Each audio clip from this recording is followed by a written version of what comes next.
Баяғы өткен заманда Мысыр шаһарында Алған деген бай болыпты.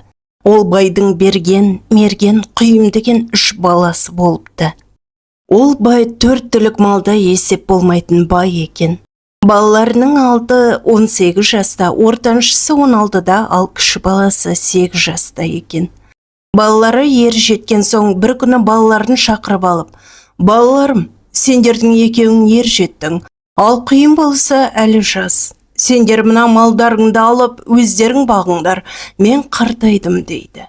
Оған балалары: «Жоқ әке, бізге малыңның керек жоқ. Әке малы шатақ мал, бізге шатақ малдың керек жоқ. Мал керек болса, өзіміз тауып аламыз» дейді. Әкесі әрі айтады, бері айтады, оған балалары көнбейді. Көнбеген соң күнде өрісте мал бағып жүріп: «Құдай, осы малды өзің беріп едің, енді өзің ал» деп зарлайды да жүреді екен. Бір күні кешке жақын малын айдап үйіне келе жатса, бір есекке мінген ақсақалды шал алдынан шыға келіп: «Ей Алғанбай, сен неге зарлап жүрсің?» дейді. Алғанбай барлық жағдайын айтып: «Осы малды Құдай өзі беріп еді, енді өзі қалса екен деп жүрмін» дейді. Сонда әлгі шал: «Ей, осы айтқаның рас па?» депті. «Рас, қазір алса да разымын Құдайға» дейді. «Олай болатын болса, бұлай жаса. Үйіңде қаратөбет итің бар екен. Сол итің сені көріп, жүгіріп алдыңнан шығады екен. Соны аямай басына теуіп жібер. Тағы шақырып аямай теп. Сонымен малыңды қорлағаннан кейін жылқыда боз айғырың бар екен. Соны жүгенмен басына 3 рет ұр. Сонан соң түйеде қара бураң бар екен. Соны бидасымен аямай басына 3 рет соқ. Сонан кейін сиырда көк бұқаң бар екен. Соны да бидасымен басқа 3 ұр. Қойда көк қошқарың бар. Соны буыршақпен 3 рет басына аямай соқта үйіңе бар. Үйіңе кіре беріп, оң босағаңды 3, сол босағаңды 2 деп. Жағып жатқан отты таяғыңмен сабап күлің көкке ұшыр. Сонан кейін алаңсыз жата бер. Егер малдан құтылғың келсе, осыны адал ниетіңмен істесең, малдан құтыласың деп әлгі шал жоқ болып кетіпті. Шал қуанып малын аулына айдап келіп, айғырды, бураны, бұқаны, қошқарды, итті бәрін сабап үйіне келіп, оң босағаны 3, сол босағаны 2 теуіп, жанып тұрған отты сабап күлін көкке ұшырады. Мұны кемпір көріп, мына шалды өрісте жүргенде бірдеңе соғып кетті деп қорықты. Сонымен тамақ ішіп жатып қалады. Түн ортасы ауа, шал оянса, дала у-шу болып кетіпті. Бұл не деп далаға шықса, қой, тышқан, сиыры, мал, жылқысы, құлан, түйесі жирап болып безіп барады екен. Қайтып келіп кемпірін оятып: «Ей кемпір, тұр, мал кетті, біз де кетейік. Малдан қалып не бітіреміз?» деп тышқанның артынан еріп кете беріпті. Ал енді балаларға келейік. Ертеңгісін үлкен баласы орнынан тұрса, түс болып қалыпты. Шешесін қараса, шешесі жоқ, киімдері де жоқ, далаға шықса малдары да жоқ. Тек қара төбетпен құбылаға қарап бір қара тоқты күйсеп жатыр. Одан басқа ештеңе жоқ. Итке барып итті шақырса, орнынан тұрмайды. Сөйтіп тұрғанда ортаншы баласы келіп, болған жағдайды біліп, итті ол да шақырса, орнынан тұрмайды. Екеуі барып кіші баланы оятады. «Сенің әке-шешең бізді тастап малын айдап, бізден қашып кетіпті. Тұр» деп баланы оятады. Бала тұрып, ит пен тоқтыны көреді. Барып итті шақырса, ит тұрып келіп, қыңсылап баланың үстіне секіреді. Сонымен әлгі қалған тоқтыны бағып күнелте береді. Күндердің күнінде тамақтары таусылып ашығады. Үшеуі келісіп қара тоқтыны соятын болады. Сонда Құйым айтады: «Әкем айтушы еді, егер адам қысылса, қара қойды сойып, етінен ауыз демей артқы бір санын басына жастап ұйықтаса, алдағы өмірі қандай болады екен, соны көреді» дейді. Сонда қара тоқтыны сойып, үлкен ұлы Берген жастанып жатады. Ертеңгісін тұрады да түсін айтады: «Мен түсінде бір жирен қасқа айғырға мініп, бір байдың жылқысын бағыппын. Күніне ішсем, бір кесе саумал ішеді екем» депті. Құйым тұрып: ендеше сен өміріңше өстіп жүреді екенсің деп түсін жорыпты. Келесі кешке ортаншылы мерген жастанып жатыпты. Ол да бір қасқа өгізге мініп бір байдың сайырын шайып жүр екен. Тисе бір кесе сорпа ішем, бермесе ол да жоқ екен дейді. Ендеше сен де сондай өмірде болады екенсің деп түсін жориды.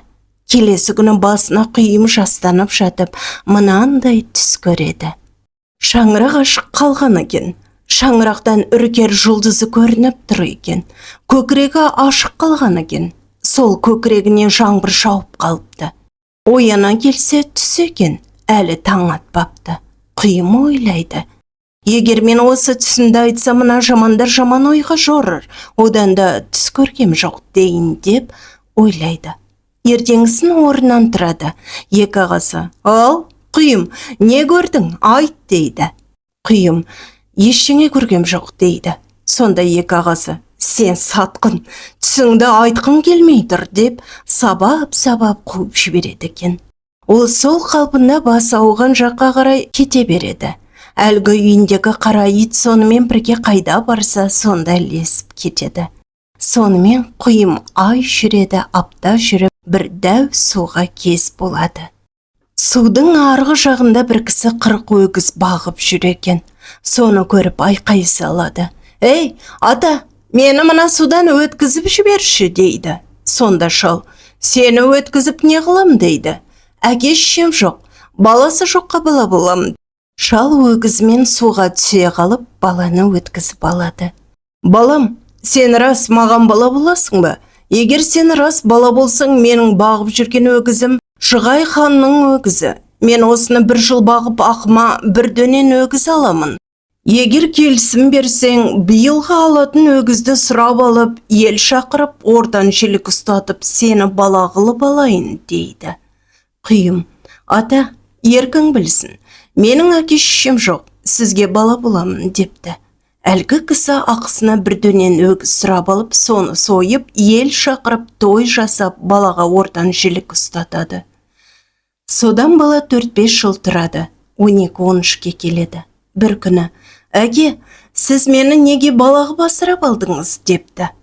«Ей, қарағым, артымда қалып түтінді түтетіп, артыма ат қалдырайын деп асырадым» дейді. Құйым: «Тағы басқа неге асырадың?» дейді. «Сол қарағым» дейді шал. «Жоқ әке, қолымдағы бейнетімді алсын деп асырадың ғой. Сіз енді кәртейдіңіз, өгізді мен бағайын, сіз үйде болыңыз» депті. «Жоқ, қарағым, қазір оқыра кезі, өгіздер бұш-тұш болып қашып кетеді» депті шал. Оған Құйым көнбеді. Сонымен шал 40 өгізді Құйымға айдатып жібереді. Құйым кешке дейін бағып келеді, ертеңіне тағы кетеді. Әкесі: «Ей балам, 12 өгіз қайда?» депті. «Әке, бәленше жерде жайылып жатыр, оны айдап келемін деп едім, мыналар кетіп қалатын болған соң, мыналарды айдап жүре бердім» дейді. Ертеңіне 10 өгіз айдап келеді. «Әй балам, 30 өгіз қайда?» «Олар кешегі өгізге қосылды. Ертең мыналарды соған қосып бәрін айдап келем». Ертеңіне: «Қарағым, бүгін бірін қалдырмай айдап кел» депті. 10 өгізді өріске айдап барып, өзі кештеу таяу қайтып келеді. «Ей балам, өгіздерің қайда?» «Ата, сіз осы жердің жайын білесіз бе?» дейді. «Білгенде қандай, осы жерде өсіп өнгенмін» дейді. «Ендеше бас төбені білесіз бе?» «Жоқ». «Май төбені білесіз бе?» «Жоқ». «Қызыл төбені білесіз бе?» «Жоқ». «Боқ төбені ше?» «Жоқ». «Көк төбені ше?» «Жоқ». «Ой ата, енді не білесіз? Өгіздерің осы төбелерде жайылып жатыр. Ертең 2 жақтап айдап келеміз» дейді. Ертеңгісін шал баланы оятады. Бала: «Ата, кішкене тұра тұр, кеше өгіздерді қуам деп әбден шаршаппын, кішкене дем алайын» депті. Шал: «Мен жүре берейін» деп еді. Құйым: «Ата, таба алмайсың, бірге барайық» деп екеуі тауға шығады. Тауға келсе, бас төбе деп 40 өгіздің басын бір жерге кесіп үйіп қойыпты. Қызыл төбе дегені қып-қызыл қып 40 өгіздің етін бір жерге үйіп қойыпты. Боқ төбе дегені 40 өгіздің боғын бір жерге үйіп қойыпты. Көк төбе дегені 40 өгіздің терісін бір жерге үйіпті де көк өгіздің терісін үстіне жауып қойыпты. Шалға, міне, осы төбеде жатыр депті. Шал сойылған өгіздерді көріп есінен танады. Ойбай, қу сотқақ, енді хан екеумізді де өлтіреді. Сен маған бала болмадың, пәле болдың. Қазір ханға барып айтып, сенің де көзіңді құрттырамын деп шал ауылға қарай жүріпті. Құйым, мен айтам ханға деп екеуі ауылға қарай жарысып жүгіреді. Шал әрі берден соң жөтеліп түшкіріп балаға жете алмай қалады. Бала сол жүгірген қалпында ел жата ханның үйінің есігін қағады. Хан, ей хан деп айқайлайды. Хан не деп жауап береді? Арзым бар айтатын. Арзың болса ертең айтасың. Алдыңда қорада 2 құла тұлпар тұр. Соның ақырына барып жат дейді. Бала ақырға түскенде көзі ештеңе көрмей қалады. Бұл қалай деп отырғанда біреу келіп, ей, келдің бе дейді. Құйым, келдім дейді. Мә, ендеше, мына тұлпарларды ертте дейді. Ойбай, көзім көрмей қалды депті. Әкем көзіңді дұғалап қойған екен ғой. Мен қазір дәрі әкелейін дейді. Әлгі адам алып келіп бір дәрі береді. Мә, мынаны көзіңе сүйкесең көзің көреді депті. Құйым алып сүйкебеті көзі бұрынғыдай көретін болды. 2 ертоқым мен екеуін ертеп болған соң жаңағы тағы келіп, мына қоржынды астыңа сал, ал енді тез кетейік дейді. Екеуі 2 тұлпарға мініп шу деп шақырдан шығып тартып отырады. Құйым байқап қараса қыз сияқты. Сонымен түнмен шайқалып кете береді. Таңата қыз алдына қараса, қаршадай жас бала кетіп барады. Ей, сұмдық-ау, мынау не? Мен жынды болдым ба? Мен кіммен бірге кетіп барам деп қыз қойнында балгер кішкене кітап бар екен. Соны ашып қарап еді кітапта. Бұл Құйым деген батыр. Әуел баста Құдай сені осыған бұйыртқан екен дейді. Қыз атының басын тартып, әй, Құйым, тоқта, мына өзен бойына тамақтанып алайық дейді. Құйым оған тоқтамайды. Қыз атынан түсіп, атын байлап, астындағы қоржын түсіріп алып, ішінен бірақ нәрсені жайып еді, шатыр болды. Оны тігіп, ішінен әр нәрсені алып жайса, шелек, қазан, ожау, кесе не керек? Жаңай қорғанынан бір үйге қандай жабдық керек, бәрін алып үйдің ішін жайнатып жібереді. Ол уақытта Құйым қайта айналып келіп, атын қыздың атының қасына байлайды да өзі анандай жерге барып отырады. Қыз шақырса келмей ұялады. Құйымның басы тас, балдыры қотыр кедейдің баласы. Қыз қандай сұлу. Адам баласында ондай сұлу болып көрген емес. Қыз қанша шақырса да келмейді. Қыз отын бірдеңелер терген болып жүріп Құйымды ұстай алып, бас салып шашын ұстарамен қанатып алады да, суға құммен ысып жуып, дәрі жағып төсекке жатқызып қояды. Құйым сол жатқаннан ұйықтап түс ауа тұрады. Тұрса жақсылап киім тігіп қойыпты. Оны кигізеді және қыздың өзіне деп ала шыққан садағы бар екен, соны мойнына асып береді. Ал енді біз бұл қыз Құйыммен қалай қашқанына келейік. Бұл қыздың ауылында бір қара дәу бар екен. Сонымен қашпақ болып келіседі. Дәл Құйым барған түні қашпақ екен. Құйым шығай қанға айқайлағанда, батыр аңғал деген деп қыз шығып Құйымға ілесуі сол себепті екен. Құйым мен әйелі екеуі сол жерде 3 күн отырады. 4-ші күні көшуге дайындалайық деп отырғанда үлкен құла тұлпар пысқырып, жер тарптып тұрмай қояды. Сонда әйел айтады, жау келе жатса бұл сөйтеді дейді. Құйым құла тұлпарға мініп қараса, өздері келген жақтан шаң көрінеді. Бұл не екен деп тұрса, қыз алам деп жүрген қара дәу. Қыздың қашқанын естіп арттарынан қуып келеді екен. Құйым алдынан қарсы шығып, әйелін алған кетті деген, сенің менде кегің бар, саған кезек бердім дейді. Қара дәу кезегін алып көкіректен атып қалыпты. Садақтың оғы келіп көкірегінен тырс етіп тиіп жерге түседі.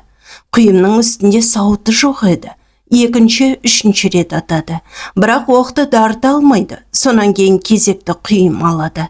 Артына қараса әйелі сауыт алып келіп тұр екен. Әйеліне: «Мына дәудің өзін атайын ба, болмаса атын атайын ба?» дейді. Әйелі: «Өзіңіз біліңіз, ерік сізде» дейді. Дәудің өлер жері осы деп, жүректен тартып қалғанда қара дәуден өтіп, арғы жағындағы бір дәу ағаштың түбіне тиеді.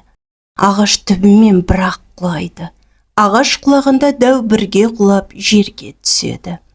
Құйым байыңның басы деп алдына лақтырып тастайды. Сонымен бұлар енді үйлерін жинай бастағанда құла тұлпар тағы пысқырады. Бұған не болды деп қараса, қаптаған қалың қол көрінеді. Құйым айтады: «Әй, әлгі жақ сені көп әскермен қуып келеді. Үйге жақындатпай соғысайын» деп атқа міне сала ұмтылады. Келіп, қалың қолға араласып соғыс салады. Бір сүтке соғыс салып, тең жартысын қырады. Жартысы соғысуға шыдамай быт-шыт болып, бас сауғалап бет-бетмен қашып барады екен. Көре сала Шығай ханға ұмтылып, қуып жетіп, Шығай ханды аттан жұлып алып, алдына өңгеріп алып, қызына қарай алып жүреді. Арада өзен су бар еді. Соған өтіп келе жатқанда, аты бір сүрінгенде екі-үш сүрініп, Шығай хан қолына түсіп кетіп, суға тұншығып өледі. Әйеліне келіп: «Әкеңді алып келе жатыр едім. Мына ат бір сүңгігенде үш сүрініп суға кетіп өлді» депті. Қызы жылап, әкесінен бата оқып, ол жерден көшіп кетеді. Құйымның артынан ілескен қара төбет құйым қайда жүрсе, ол да сонда жүреді. Артынан ешбір көз жасып қалмайды. Бұлар осы кеткеннен кете береді. Жолда келе жатса, бір тастың түбінде бір-ақ тасы ұлып отыр екен. Соны тауып алады. Тастың басына қараса, бір бүркіт аяқ бауыменен отыр екен. Оны да алады.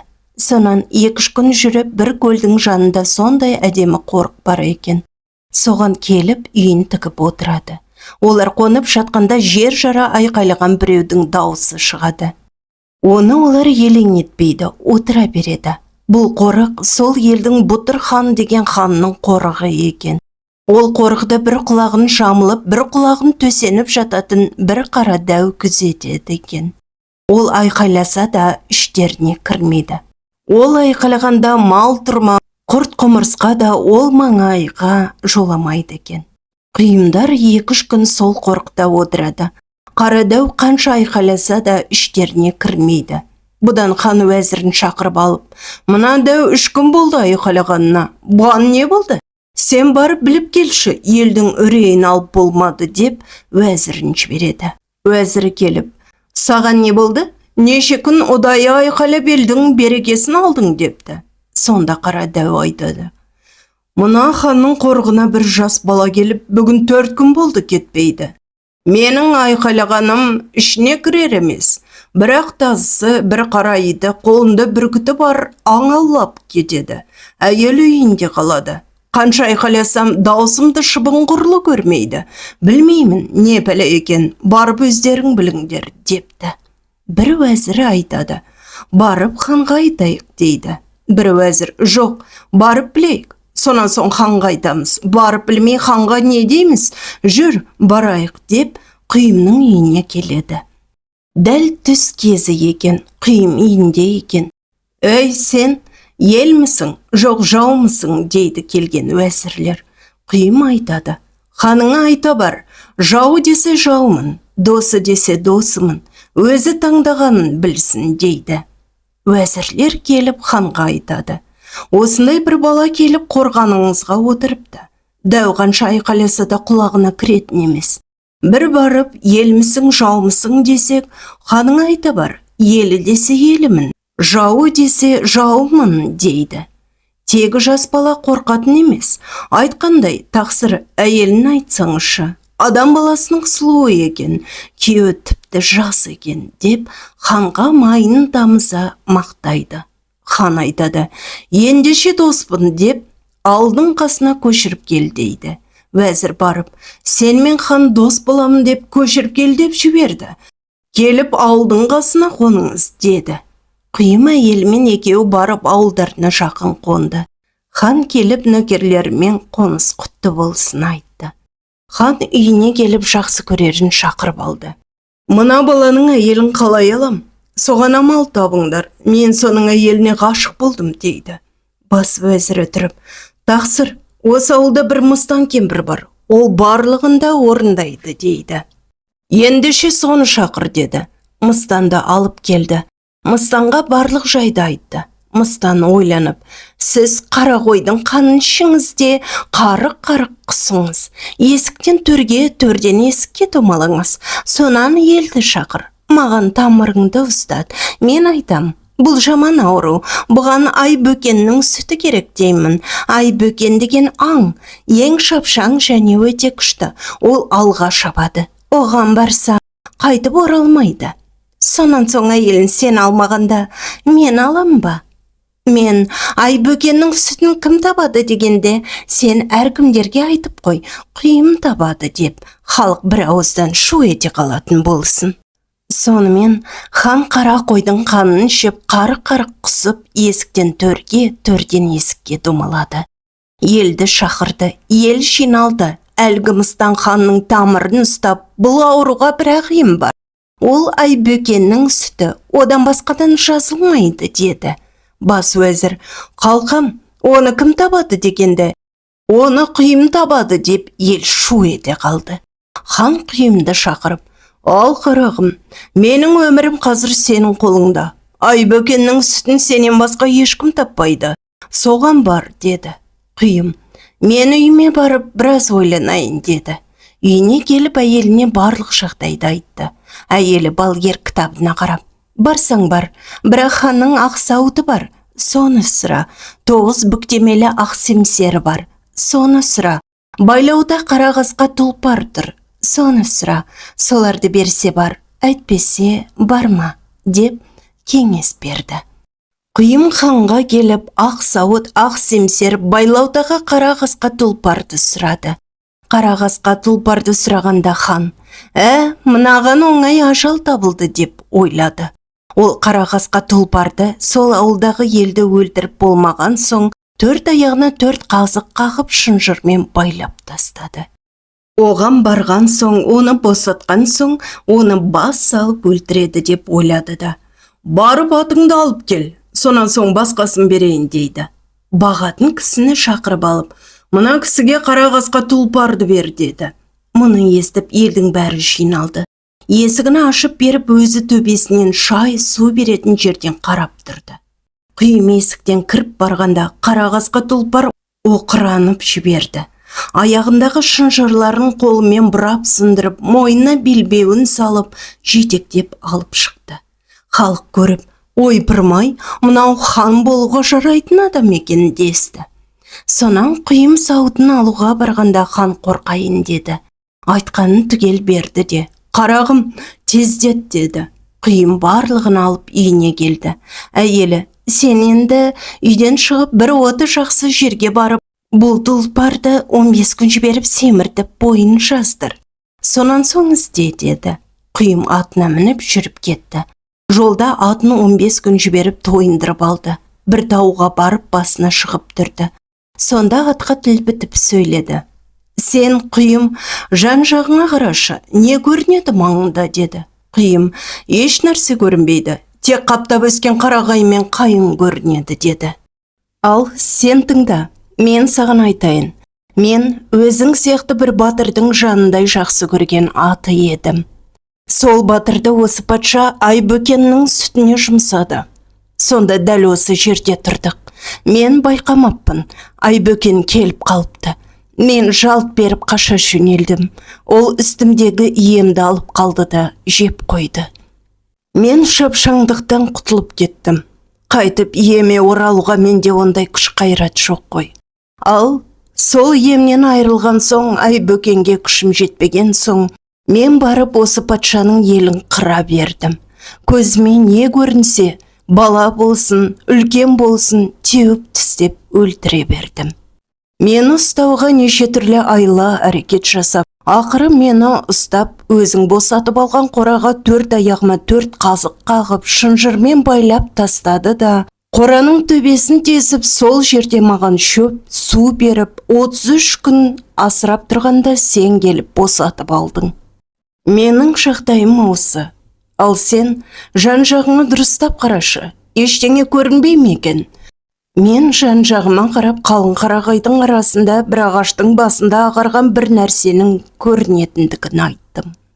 Одан басқа ештеңе көрінбейді дедім. Ендеше Айбөкен деген сол. Ол айға шабамын деп мерт болды. Сол айды ұстаймын деп айға шапқан. Содан барып жете алмай қайта құлаған. Қазір ағаштың басында тұр. Құлағанда ағаштың үстіне түсіп, ағаш артқы бір санына кіріп, өзі сол ағашты құшақтап тұр. Сен қазір менің басымды солай қарай жібер. Мен бар шабысыммен шабайын. Сен қылышыңмен шауып өт. Сонда ол жерге түседі. Біз сол қалпында кете береміз. Ол саған қайт деп айқай салады. Сен қайтпа. Екінші айқайлағанда қайтпа. Үшінші рет дос болам, қайт дейді. Сонда қайт. Қайтып келіп, барлық жарасын ағаштан тазалап, үстіңдегі жейдіңмен таңып бер. Сонан соң керегіңді сұра. Ал кеттік деп, шу деп жөнелді. Мен қылышты суырғанша Айбөкенге құйғытып жетіп келді. Қылышпен шауып кеттім. Айбөкен домалап жерге түсті. Түсе сала қайт деп айқай салды. Қайтпадым. Үшіншіде ғана қайта оралдым. Келсем, саулап аққан іріңі 5-6 шелек майдай болып ағып қалыпты. Келе сала ағаштардың кіргенін алып, іріңін тазалап, жуып шайып, жейдеммен таңып бердім. Таңып болған соң, ал досым, не тілегің бар, айта бер. Не жұмыспен келдің? Күшім келгенше бәрін орындаймын, деді. Мен ханымыз ауырып, соған Айбөкеннің сүті керек болып, соны іздеп шығып едім. Маған Айбөкеннің сүтінен басқаның керек жоқ, дедім. Ендеше ол өте арзан екен. Мен қазір айқайлаймын, сонда неше түрлі аңдар келеді. Айбөкен батысқа қарап тұрады. Соның алдына шықта қылышыңды бұлға, ол сенің артыңнан еріп отырады. Алып барда патшаңа сауып бер.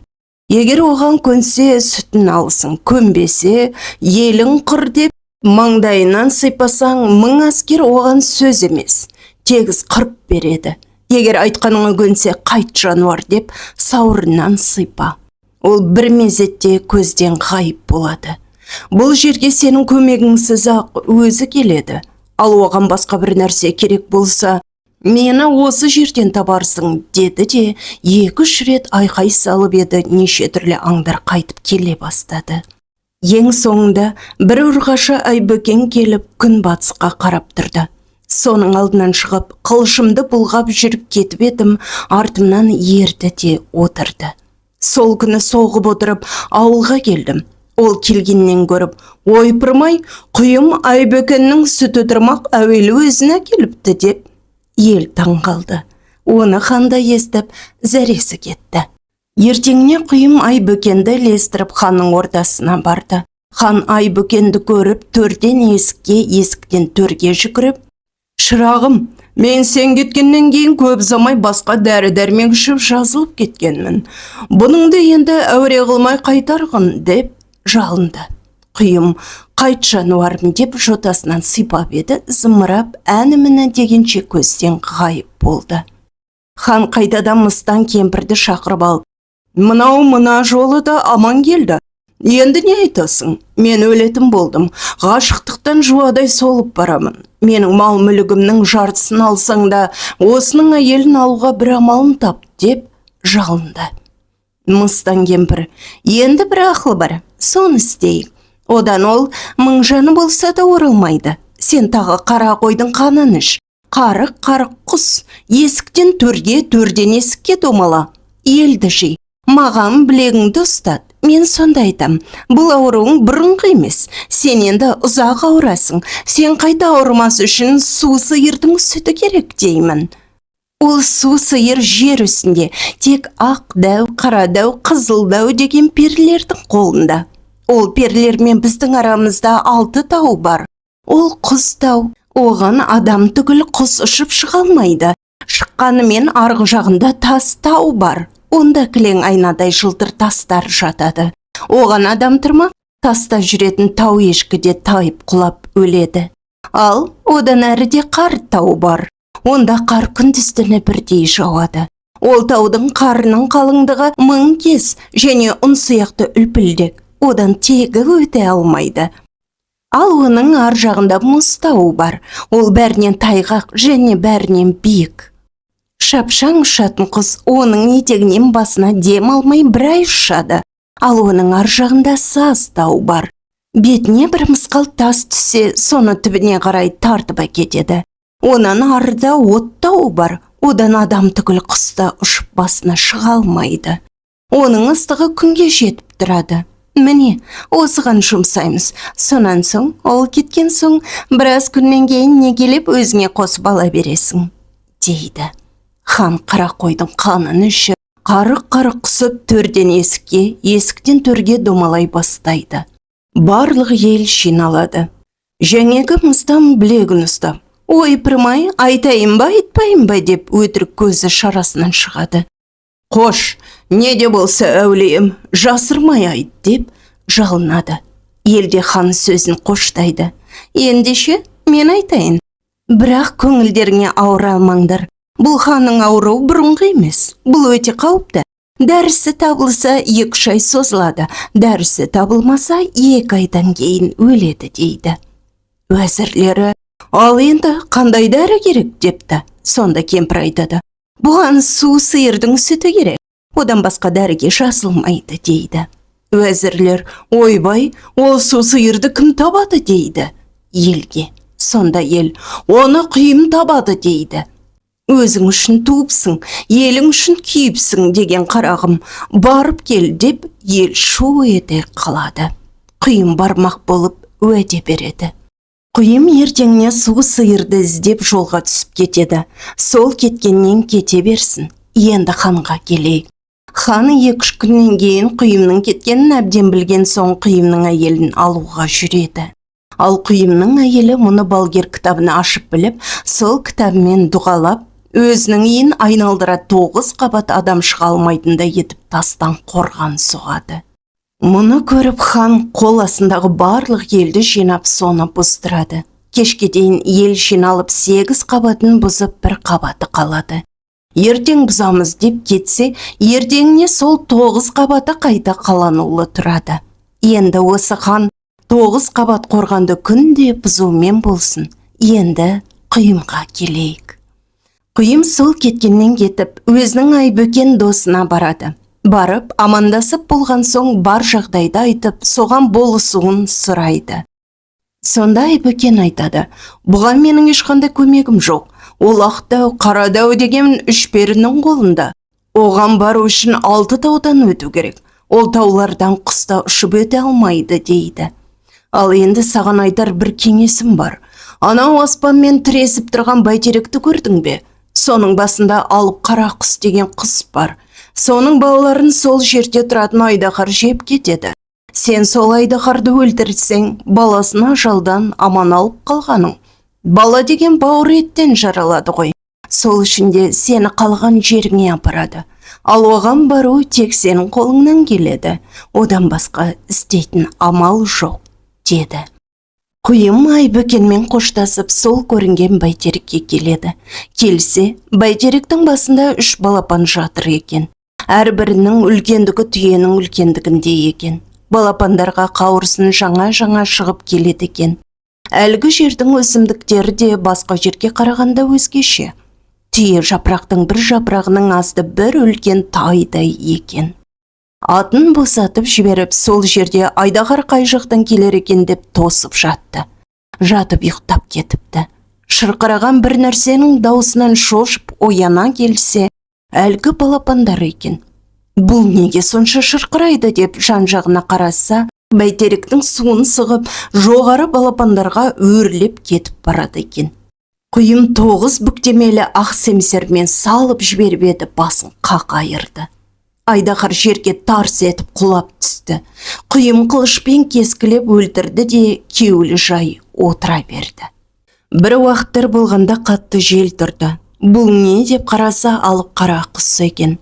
Әлгі соққан соның қанатының жел екен. Келіп, бәйтерекке отыра кеткенде бәйтерек майысып, сына жаздап барып, қайта орнына тоқтады. Балаларына келген жемді беріп, «Әй, осы жерде адам иісі шығады. Бұл жерде адам қайдан жүр?» дейді. Сонда балалары, «Ана, досың керек пе, жоқ қасың керек пе?» дейді. «Әуелі қасым керек» дейді.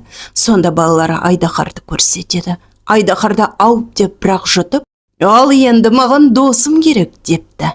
Балапандары құйымға шық депті.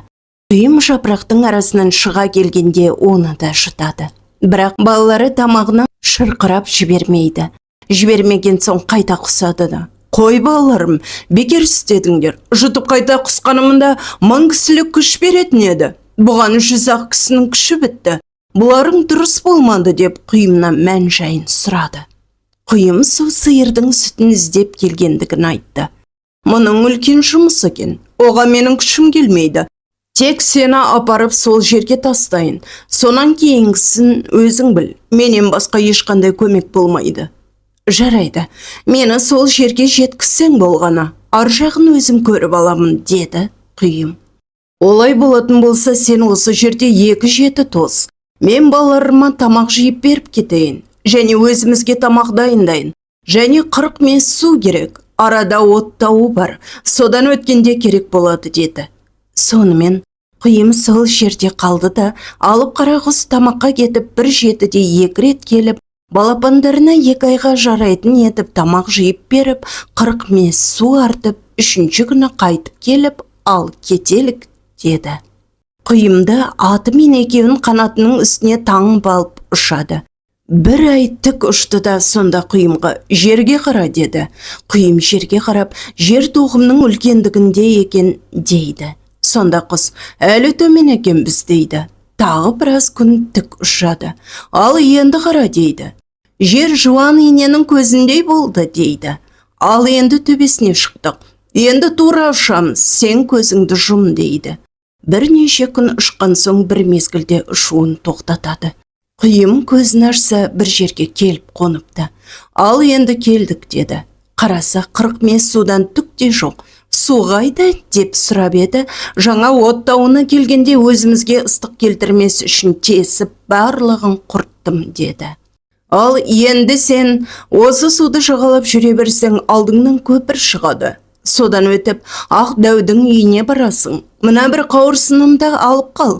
Қай жерге барып қонсаң да от жаққан жердің қасына шаншып қал» деді де, «Ал қош сау бол» деп құс ұшып кетті. Құйым атына мініп көпірден өтіп жолмен біраз жүргеннен кейін алдынан ақ үй көрінді. Ол үйге келсе, үйден 15-16 жасар бір қыз шығады. Ол қыздың аузына бір ми темір салып қойған. Сол қыздан «Бұл кімнің үйі?» деп сұрайды. «Бұл Ақ дәудің үйі» дейді. Ол өзі қайда? «Аң аулап кетті» депті. «Ендеше үйіңе түсейін» деп түссе, үйінде бір қазан ет, бір сабақ қымыз тұр екен. Қызға «Ет, қымыз әкел» дейді. Қыз «Әкем ұрсады» депті. Құйым оған қарамай еттен қымыздан алып қызға «Іш» дейді.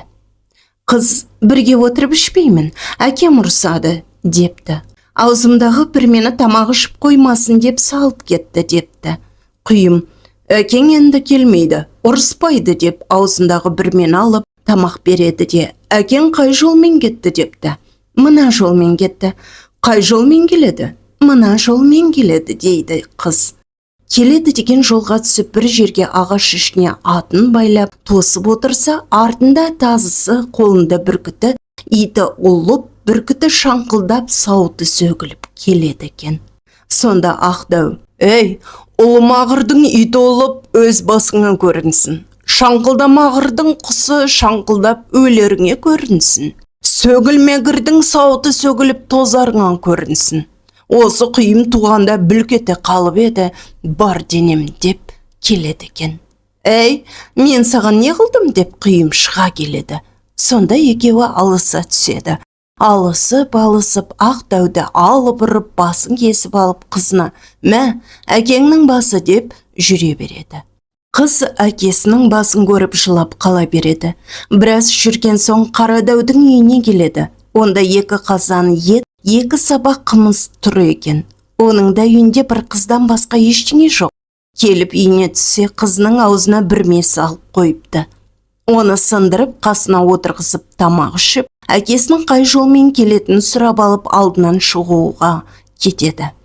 Бір жерге тосып тұрса, оның да иті ұлып, құсы шаңқылдап, сауыты сөгіліп келеді екен. Ол да: «Ей, ұлмағырдың иті ұлып, өз басыңа көрінсін. Шаңқылдамағырдың құсы шаңқылдап, өлеріңе көрінсін. Осы құйым туғанда сол қете қалып еді бар денем», деп келеді екен. «Мен саған не жасадым?» деп шыға келеді. Құйым екеуі алыса түседі. Алысып, оны да алып ұрып басын кесіп алып, қызына келіп: «Мә, әкеңнің басы, әкең келмесіне кетті», деп жүріп кетеді. Біраз жүріп Қызыл дәудің үйіне келеді. Келсе, онда да аузына бір мес алған бір қыз жүр екен. Құйым келіп: «Кімнің қызысың?» депті. «Мен Қызыл дәудің қызымын» депті. «Ендеше қымыз әкел» дейді. Онда 3 қазан ет, 3 саба қымыз тұр екен. Қызға аузындағы бір мен алып, менімен бірге қымыз іш дейді.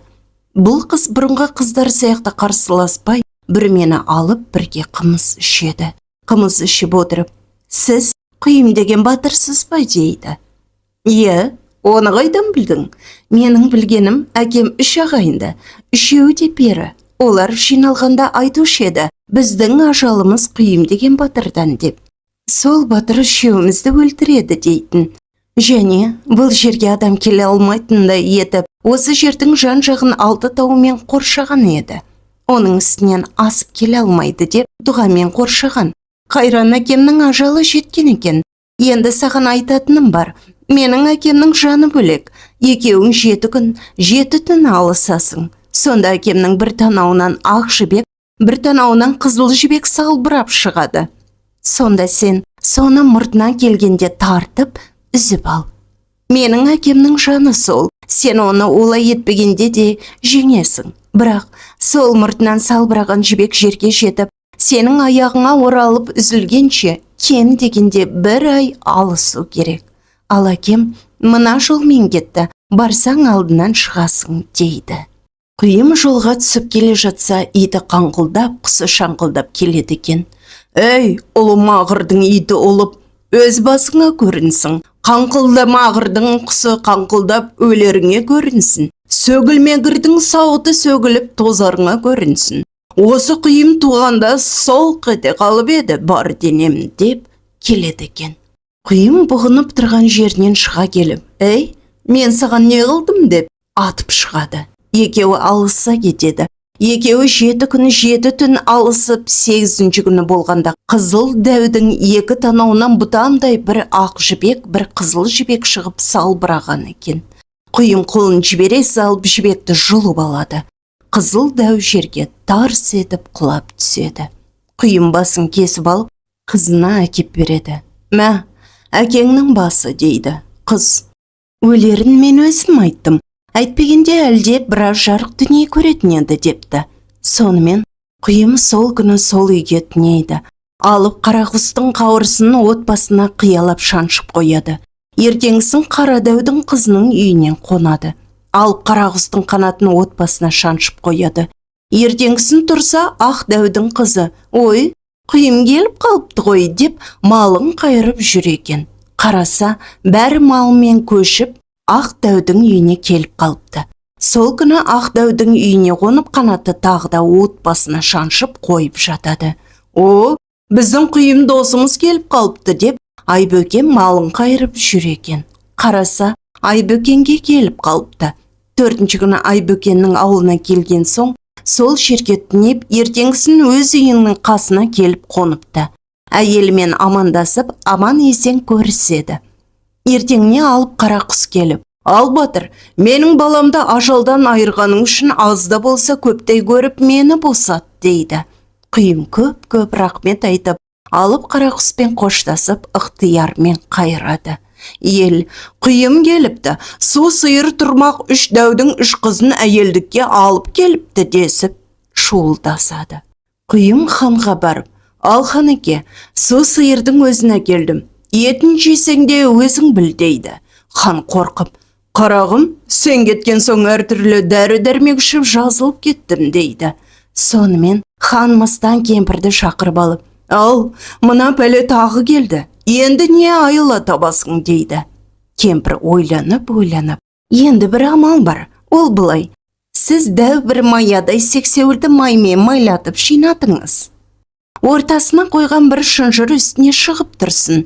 Сонан соң бір күні сол сексеуілдің қасына елді жинатып, мына сексеуілдің ортасында шынжыр бар, соған біреу байланып отырады. Сонан соң жан жағынан от қоямыз. Түтін аспанға көтерілгенде менің әкеме берген қонағасы, берген киімім, істеген ісімді, әкемнің қазір қандай күйде жүргенін көреді. Соған кім байланады де. Сонда елге айтып қой, құйым байланады десін. Сонан соң оны байладағы отты түгел қойып жібер. Сонан соң 1000 жаны болса да күйіп кетеді дейді. Айтқанын істеп, елді жиып кемпірдің айтқанын айтты. Артынан түтін көкке шыққансын түсіріп аламыз, осыған кім байланады және әкемді кім көреді деді хан. Ел құйым батыр көреді деді. Ал құйым, бүгін жұма күні, қарағым соны көріп кел деді хан. Құйым, мен үйге барып келейін деп үйіне келді. Үйіне келген соң Қызыл Дәудің қызы, біз періміз, сен барып байлан, сонан соң біз көк кептер болып барып, сені түтіннің арасынан алып келеміз, одан қорықпа деді. Құйым барып, ал мені байлаңдар деді. Құйымды байлап, ел болып, жан жағынан отты қойып жіберді. Түтін аспанға шыққанда кептер болып, Дәудің қыздары шешіп алып кетті. Оны ел білген жоқ. Жан жағы жанып, ортасы ойылып кеткенде хан атына мініп, «Мен құйымның өз әйелін алам» деп уәзірлері, «Мен Қызыл Дәудің, мен Қара Дәудің, мен Ақ Дәудің қызын аламын» деп тура құйымның үйіне шабады. Сонда әйелдері, «Ал, енді қыр» дейді. Құйым атына мініп қарсы шапқанда, «Ойбай, біз әншейін шауып едік» деп бұт-шыт болып қашады. Бірақ Құйым оған көнбей хан мен бектерін қырып тастап, мал мүлкін елге сыйға таратып беріп, өзі сол елдің сұрауы бойынша патша болады. Үлкен әйелі босанып, ұл табады. Баласының атын Арпалыс қояды. Арпалыс 8 айға толғанда Құйым шалқасынан жатып, көкірегіне мінгізіп отырса, баласы сүйіп жібереді. Сонда Құйым күліп жібереді. Әйелдері, «Неге күлдің?» депті. «Жай, өзім ғой» дейді. Бірақ әйелдері сұрап болмайды. Күлгенді сұра сыры бар, жылағанды сұрама мұңы бар деген айт дейді. Құйым, жарайды, айтайын дейді. Мен жас күнімде түс көріп едім. Сонда түсімде түңлігі ашық қалыпты. Одан үркер жұлдызы көрініп тұр екен. Кеудем ашық қалыпты. Кеудеме жаңбыр жауып қалыпты. Қазір мына Арпалыс көкірегіме сегенде сол түсім ойыма түсті. Соған күлдім деді. Сонда Қара Дәудің қызы, «Мына Арпалыспен менен туған бала сенің әке шешеңді табады екен. Ал мына Ақ Дәу мен Қызыл Дәудің қызынан туған бала өгей әкең мен шешеңді және 2 ағаңды табады екен. Барлығы жиналып, үркердей болып, бір жерге бас қосады екенсіңдер» дейді. Келесі жылы 3 әйелінен 3 ер бала туады. Той жасап бірнеше күн сауық сайран құрады. Арпалыс 6 жасқа келгенде Қара Дәудің қызынан туған бала екеу тауға шығып серуендейтін болады. Екеуіне сауыт сайман соқтырып найза жасатады. Арпалыс найза ұстағанда найзасының ұшынан от жарқылдап жүреді екен. Ағының шешесі, «Қарағым, қазір жауға тиіспе, біраз кісі өлтірген соң найзаңның ұшындағы от өшіп қалады да, найзаң өтпей қалады. Сонда жылқының сідігіне ұстасаң, қайта от шашады» дейді. Сонымен тағы бір рет тауға шықса, таудың ар жағында қалың мал көрінеді. Арпалыс жолдастарына, «Сендер осылай тұрыңдар, не ел екен, мен барып біліп келейін» деп сол елге қарай кетеді. Келсе, қалың қонған ел екен. Шетінде үлкен бір үйден өлең айтқан дауыс шығады. Сол үйге барып, атын мамағашқа байлап, найзасын іргеге сүйей салып, «Ассалаумағалейкум» деп кіріп барса, бір дәу өлең айтып, төсектің үстінде шалқасынан түсіп жатыр екен. «Қарт адам еңкейгенде белім» дейді, «көзіме 1000 кісі де көрінбейді. Айқасып қалың қолға ойран салсам, кер атым ерінуді бір білмейді» деп өлеңді соғып баланың берген сәлемін алмайды. Бала өзімен атын мақтап сәлем алмаған соң ашуланып, сен батыр болсаң, сенің күшіңді көрейін деп, далаға шығып, найзасын қолына алып, атына мініп, жылқысына қарай шаба жөнеледі. Дәудің әйелі бала кеткен соң артынан жүгіре шығып, шауып бара жатқан баланы көріп, қайтып үйіне келіп, күйеуіне: сен жаңағы баланың сәлемін бекер алмадың. Ол бала батыр екен. Қолындағы найзасының ұшынан от жанып барады. Қазір сенің жылқыңа барып тиеді. Сен дегеннен оған барма. Алдымен елді шауып жібер. Біраз адамды өлтіргеннен кейін оның найзасының оты өшеді.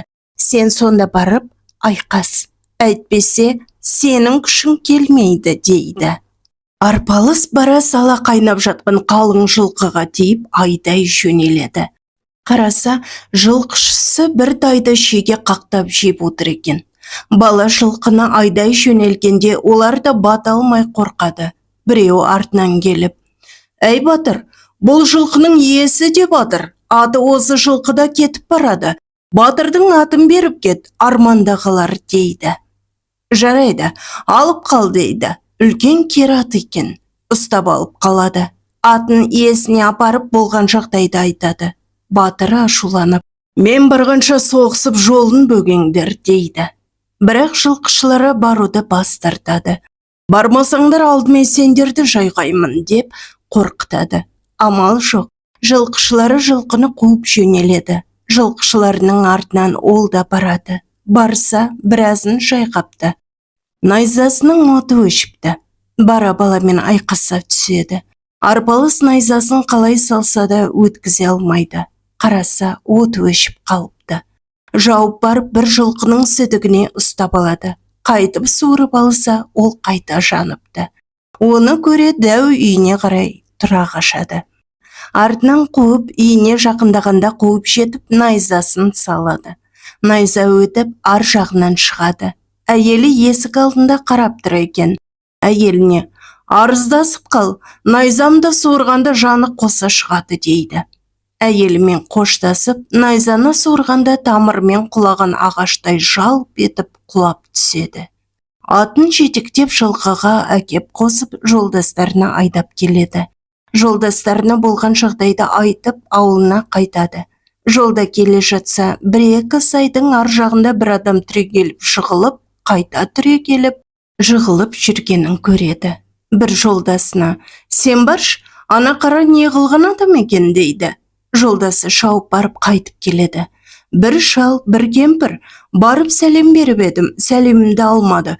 Бірдеңеге сүйеніп тұрады да жерге құлап, жерді тырмалайды. Ақыры жауап ала алмадым, дейді. Арпалыс Қызыл Дәудің қызынан туған бала екеуі: біз білейік, сендер осылай тұра тұрыңдар, деп екеу шауып шал мен кемпірге барып сәлем береді. Шал басын жұлып алып: ой, қарақтарым, құйымның өзімсің, жоқ көзімсің, деп еңіреп қоя береді. Сөйтсе, тышқан артынан кеткен әкесі мен шешесі екен. Шал мен кемпірге екі ат мінгізіп жылқыға алып келеді де бір баланы құйымға шаптырады.